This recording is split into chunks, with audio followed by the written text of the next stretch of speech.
Hello hello hello hello नमस्कार। आप सभी का स्वागत है बायोनेक्सिस क्लासेस पे। ठीक है, तो चार cell the unit of life का लेक्चर 4 तक हो चुका था। लेक्चर 5 है। लेक्चर 5 में हम लोग आज क्या पढ़ेंगे देखते हैं। आज माइटोकॉन्ड्रिया से स्टार्ट करेंगे क्योंकि पिछले लेक्चर में जो है हम लोग बहुत सारे टॉपिक कर चुके हैं। ठीक है, ठीक है, चल रहा है। Cell the unit of life, cell the unit of life class 11th biology चल रहा है। Cell the unit of life NCERT based series कर रहा है। लेक्चर नंबर 5 है नीट 2026 या बोर्ड एग्जाम के लिए, जिसके लिए भी आप प्रिपरेशन कर रहे हैं उसके लिए। ठीक है, तो चलिए हम फॉरवर्ड करते हैं और आते हैं जहाँ से मेरा टॉपिक जो है। मेरा टॉपिक वैक्यूल्स तक कंप्लीट हो गया था। कहाँ तक कंप्लीट हो गया था? वैक्यूल्स तक कंप्लीट। लेक्चर 4 में वैक्यूल्स तक हम कंप्लीट करा चुके थे। अब स्टार्ट करते हैं माइटोकॉन्ड्रिया। ठीक है, माइटोकॉन्ड्रिया क्या होता है उसके बारे में डिटेल्स हम लोग पढ़ेंगे। ठीक है, माइटोकॉन्ड्रिया इसका सिंगुलर सिंगुलर जो होता है, सिंगुलर फॉर्म होता है माइटोकॉन्ड्रियम। अनलेस स्पेसिफिकली स्टेंड, क्या होता है? ये स्टैंड होता है। क्या होता है? स्टैंड यानी are not easily visible under microscope. इसको जब स्टैंड करेंगे तभी विजिबल होगा, अदरवाइज ये विजिबल नहीं होगा। ठीक है, जब स्टैंड करेंगे तो स्टैंड करेंगे तभी विजिबल होगा, माइक्रोस्कोप में अन्यथा नहीं होगा। ठीक है, the number of mitochondria per cells is variable depending on the physiological activity of the cells। Number of mitochondria की अगर हम बात करें तो वो डिपेंड करता है सेल्स के ऊपर, उसके फिजियोलॉजिकल एक्टिविटी के ऊपर डिपेंड करता है। In terms of shape and size also, इसमें शेप और साइज में भी फर्क पड़ता है। ठीक है, considerable degree of variability is observe. Typically it is sausage shaped और सिलेंड्रिकल। कैसे इसका शेप जो होता है सॉसेज शेप्ड होता है और सिलेंड्रिकल होता है। डायमीटर कितना होता है? 0.2 से 1 माइक्रोमीटर होता है। 0.2 से 1 माइक्रोमीटर। एवरेज ले सकते हैं हम लोग 0.5 माइक्रोमीटर। एवरेज कितना होगा? 0.5 माइक्रोमीटर। और लेंथ जो होता है 1 से लेकर 4.1 माइक्रोमीटर तक होता है। प्रत्येक माइटोकॉन्ड्रियन जो होता है वो डबल मेम्ब्रेनस स्ट्रक्चर होता है। क्या होता है? डबल मेम्ब्रेनस स्ट्रक्चर होता है। ठीक है, आगे बढ़ते हैं। प्रत्येक माइटोकॉन्ड्रिया जो है क्या होता है? डबल मेम्ब्रेनस बाउंड स्ट्रक्चर होता है। Double membranous bound structure with outer membrane and inner membrane. दो मेम्ब्रेन होंगे, आउटर मेम्ब्रेन और इनर मेम्ब्रेन। दोनों कंपार्टमेंट को क्या करेगा? बांटेगा। Are dividing its lumen distinctly into two aqueous compartment. दो एक्वस कंपार्टमेंट में बांटेगा। दैट इज आउटर कंपार्टमेंट जो है और इनर कंपार्टमेंट जो, दो कंपार्टमेंट बचा।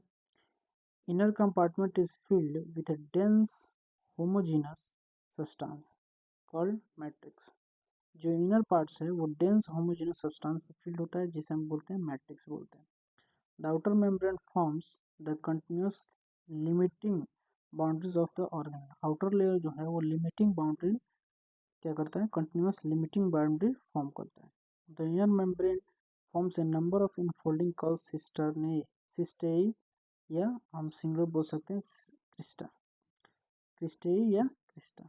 ठीक है, इनर मेम्ब्रेन में एक फोल्ड होता है, इनफोल्डिंग होता है। Inner membrane forms a number of infolding called cristae, या सिंगुलर आप बोल सकते हैं क्रिस्टा, टुवर्ड्स मैट्रिक्स के तरफ। तो सिस्टरनई इंक्रीजेस द सरफेस एरिया। सिस्टरनई जो होता है वो सरफेस एरिया को इंक्रीज करता है। Two membranes have their own specific enzymes. दो मेम्ब्रेन होते हैं जिसके पास सेम स्पेसिफिक एंजाइम्स होते हैं, associated with the mitochondria functions.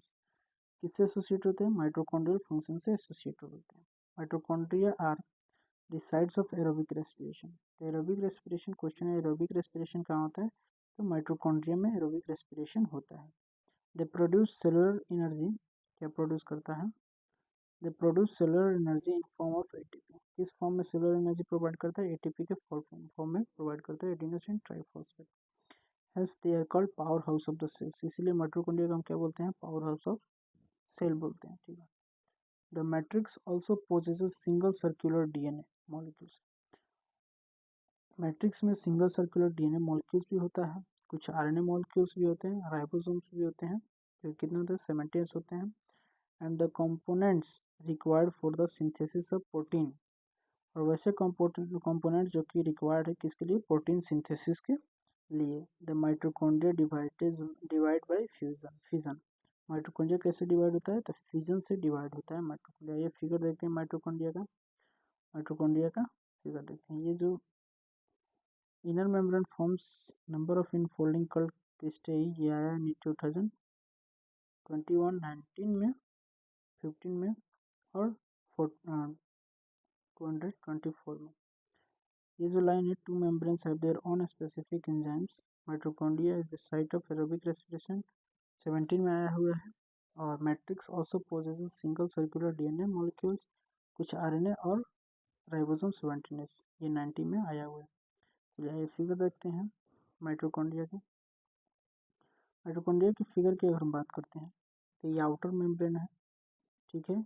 Inner membrane में फोल्डिंग होगा। ये मैट्रिक्स है जो कि फिल्ड हुआ है, क्या है? मैट्रिक्स है। क्या है? मैट्रिक्स है। इनर मेम्ब्रेन स्पेस हो गया और ये क्या हो गया? जो इनफोल्डिंग है, क्रिस्टा हो गया। इनफोल्डिंग क्या हो गया? क्रिस्टा हो गया। ये लॉन्गिट्यूडनल सेक्शन है माइटोकॉन्ड्रिया का, ठीक है। अब नेक्स्ट फॉरवर्ड आते हैं, अब बात करते हैं प्लास्टिड्स के ऊपर। प्लास्टिड्स के बारे में देखते हैं कि प्लास्टिड्स क्या है, ठीक है। Plastids are found in all plant cells and euglenoids. Plastids जो है सारे प्लांट सेल्स में पाए जाते हैं और यूग्लिनोइड में भी पाए जाते हैं। These are easily observed under microscope as they are large. ये easily माइक्रोस्कोप में ऑब्जर्व हो जाते हैं क्योंकि ये लार्ज होते हैं, यानी बड़े होते हैं। They bear some specific pigments. कुछ स्पेसिफिक पिगमेंट्स होते हैं प्लास्टिड्स के पास, thus imparting a specific color to the plants. तो जब इनके पास पिगमेंट्स होते हैं तो ये इम्पार्ट करते हैं, यानी कुछ कलर देते हैं प्लांट्स को, ठीक है। Based on the types of pigment, plastid can be classified into chloroplast, chromoplast और ल्यूकोप्लास्ट। पिगमेंट के बेसिस पे प्लास्टिड्स को 3 भागों में बांटा गया है, क्लोरोप्लास्ट, क्रोमोप्लास्ट और ल्यूकोप्लास्ट, ठीक है। कौन? क्लोरो, क्रोमो और ल्यूको। क्लोरोप्लास्ट कंटेन क्लोरोफिल और कैरोटीनॉइड पिगमेंट्स कंटेन करता है, ठीक है। क्लोरोप्लास्ट जो है क्लोरोफिल और कैरोटीनॉइड पिगमेंट्स कंटेन करता है, which are responsible for trapping light energy essential for photosynthesis, ठीक है। जो कि ट्रैप करता है लाइट एनर्जी को, किस चीज़ के लिए? फोटोसिंथेसिस के लिए। In the chromoplast fat soluble carotenoid pigments like carotene, xanthophyll and other are present. Chromoplast में fat soluble carotenoid pigments present होते हैं, जैसे कैरोटीन हो गया, xanthophyll हो गया और सारे पिगमेंट्स हैं, ठीक है। This gives the part of the plant a yellow, orange और रेड कलर देते हैं। क्या देते हैं? तो क्रोमोप्लास्ट कोई पूछे कैसा कलर देता है, तो रेड कलर देता है, येलो कलर देता है और ऑरेंज कलर देता है। ल्यूकोप्लास्ट की अगर हम बात करते हैं, the leucoplast are colourless plastids of varied shapes and size with store nutrients. Leucoplast क्या स्टोर करता है? न्यूट्रिएंट्स स्टोर करता है। कौन कौन से? एमाइलोप्लास्ट स्टोर करता है कार्बोहाइड्रेट्स यानी स्टार्च को। पोटैटो एग्जाम्पल इसका हो गया पोटैटो। एमाइलोप्लास्ट का एग्जाम्पल हो गया पोटैटो। इलियोप्लास्ट स्टोर करता है ऑयल्स और फैट्स को। क्या क्या करता है? ऑयल और फैट्स को करता है। जहाँ ऑयल और फैट्स को करता है कौन? इलियोप्लास्ट, ठीक है। इलियोप्लास्ट ऑयल और फैट को करता है, ठीक है। ल्यूकोप्लास्ट जो होता है स्टोर करता है प्रोटीन को। ल्यूकोप्लास्ट किसको स्टोर करता है? ल्यूकोप्लास्ट स्टोर करता है प्रोटीन्स को। Majority of chloroplast of the green plants are found in the mesophyll cells of leaves. Majority of chloroplast जो है मेजॉरिटी कहाँ पाया जाता है? मेसोफिल सेल्स में पाया जाता है। Found in the mesophyll cells of the leaves में पाया जाता है। ये जो होता है लेंसेप्ट और ओवल, स्पेरिकल और डिस्कोइड और even ribbon like organelles having variable length कितना है? 5 to 10 माइक्रोमीटर और विड्थ जो है 2 से 4 माइक्रोमीटर होता है। मेजॉरिटी क्लोरोप्लास्ट जो होता है ऑफ ग्रीन प्लांट्स फाउंड होता है मेसोफिल सेल्स में, लिप्स में। मेसोफिल सेल्स लिप्स में होता है। ये लेंस शिफ्ट का भी हो सकता है, ओवल का हो सकता है, स्फेरिकल का हो सकता है और डिस्कोइड भी हो सकता है। और ribbon like organelles having variable length कितना हो सकता है? 5 से 10 माइक्रोमीटर और विथ 2 से 4 माइक्रोमीटर। देयर नंबर वेरी करता है from one cell from one per cell of chlamydomonas और ग्रीन एल्गी 20 से 40 पर सेल्स इन मेसोफिल का जो नंबर है वो वेरी करता है। Their number very from one per cell of chlamydomonas में एक होगा और एक ग्रीन एल्गी में 20 से 40 परसेल्स ऑफ मेसोफिल्स होंगे। Like mitochondria the chloroplast are also double membrane bound. Mitochondria के जैसे क्लोरोप्लास्ट भी होता है, डबल मेम्ब्रेन बाउंड होता है, डबल मेम्ब्रेन बाउंड होता है। Of the two the inner chloroplast membrane is relatively less permeable. Inner chloroplast membrane जो होता है वो लेस परमिएबल होता है। क्या होता है? लेस परमिएबल होता है। The space limited by the inner membrane of chloroplast is called stroma. The space limited by the inner membrane of chloroplast is called stroma. A number of organized flattened membranous sac called thylakoids are present in the stroma. Thylakoids are arranged in a stack like the piles of coins called grana, और singular हो जाएगा grana, or the integral thylakoids. In addition, there are flat membranous tubules called the stroma lamellae connecting the thylakoids. यानी दो thylakoids को connect करता है कौन? Stroma लैमेले। तो डिफरेंट ग्रेना, अलग अलग ग्रेना को कनेक्ट करता है कौन? स्ट्रोमा लैमेले जो होता है वो कनेक्ट करता है। The membrane of the thylakoids encloses a space called lumen. The membrane of thylakoids encloses a space called lumen. उस स्पेस को क्या बोलते हैं हम? ल्यूमेन बोलते हैं। उस स्पेस को हम लोग क्या बोलते हैं? ल्यूमेन बोलते हैं। ठीक है।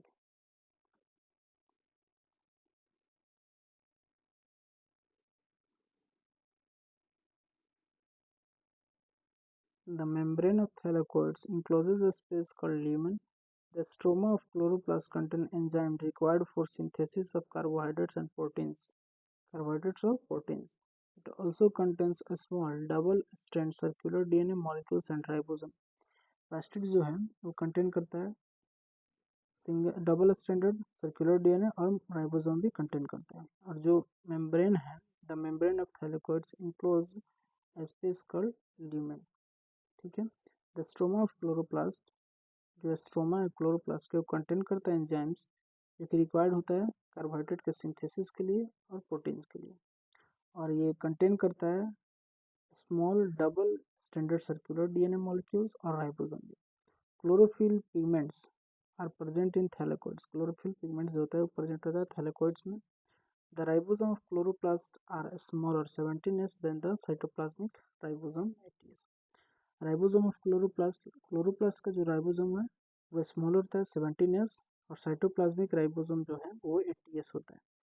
अब राइबोसोम की अगर हम बात करते हैं, इससे क्लासेस से क्वेश्चन जो है 19 में भी आ चुका है, 15 में भी और 21 में भी आ चुका है। ठीक है। राइबोसोम की हम लोग बात करते हैं। ठीक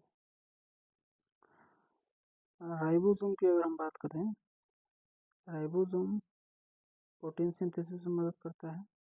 ribosome are the granular structure first observe under the electron microscopes as dense particles by George Palade. 1953 में जॉर्ज प्लाडे जो है वो राइबोसोम को डिस्कवर किए थे। They are composed of ribonucleic acid, RNA से composed है, और proteins, and are not surrounded by any membrane. Ribosome में कोई मेम्ब्रेन नहीं होता है, यानी मेम्ब्रेनलेस होता है। ठीक है। द यूकैरियोटिक राइबोसोम जो होता है 80s होता है, while द प्रोकैरियोटिक राइबोसोम जो होता है 70s होता है। ईच राइबोसोम हैज टू सब यूनिट्स, दो सब यूनिट्स होता है, एक होता है लार्जर और एक होता है स्मॉलर सब यूनिट्स होता है। द टू सब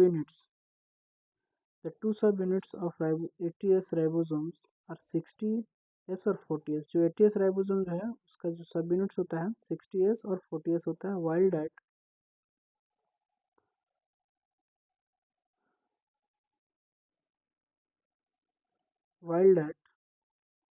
of 70s ribosomes are 50s and 30s। Hairs S जो होता है वो सीडवर यूनिट होता है या सीडवर कॉफिशियंट होता है। Stand for sedimentation coefficient.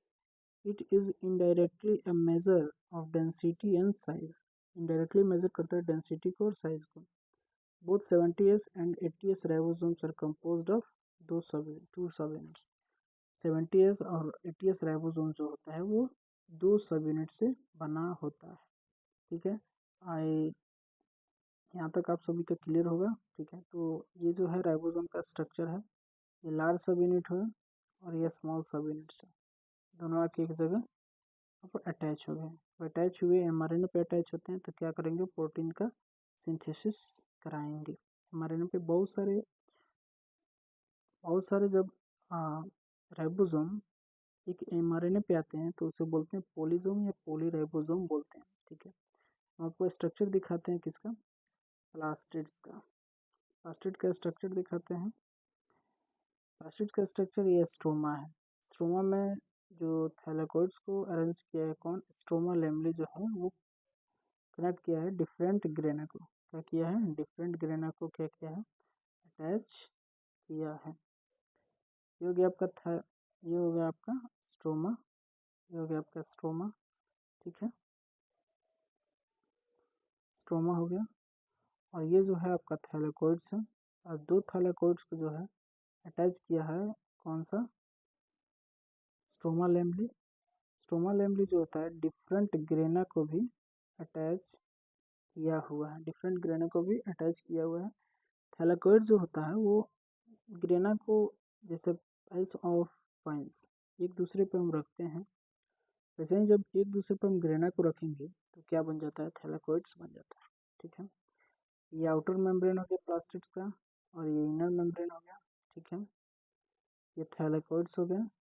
थैलाकोइड्स अभी आपको विस्तार में बता चुके हैं। थैलाकोइड्स हो गया, स्ट्रोमा लेमली हो गया जो 2 थैलाकोइड्स को कनेक्ट करता है और एक ग्रेनम हो गया। ठीक है, क्या हो गया, ग्रेनम हो गया। तो आज का लेक्चर जो है हम यहीं तक रखेंगे। नेक्स्ट लेक्चर में हम आपको साइटोस्केलेटन पढ़ाएंगे। क्या पढ़ाएंगे, नेक्स्ट लेक्चर में आपको साइटोस्केलेटन पढ़ाएंगे पूरा डिटेल्स में। और नेक्स्ट लेक्चर में आई थिंक चैप्टर फाइनल हो जाना चाहिए। ठीक है, तो साइटोस्केलेटन में भी कुछ ज़्यादा नहीं है। साइटोस्केलेटन, सिलिया एंड फ्लैगेला इसमें पढ़ेंगे, फिर सेंट्रोसोम और सेंट्रियोल पढ़ेंगे, फिर आपका आ जाएगा न्यूक्लिक एसिड। क्या आ जाएगा, न्यूक्लिक एसिड आ जाएगा। ठीक है, इसको नेक्स्ट लेक्चर में हम लोग फाइनल करेंगे। तब तक के लिए ओके बाय। चैनल को लाइक करें, सब्सक्राइब करें और शेयर जरूर करें। Bye next always keep shining, please like share and subscribe. ठीक है, आज का लेक्चर यहीं तक रखते हैं। Okay bye.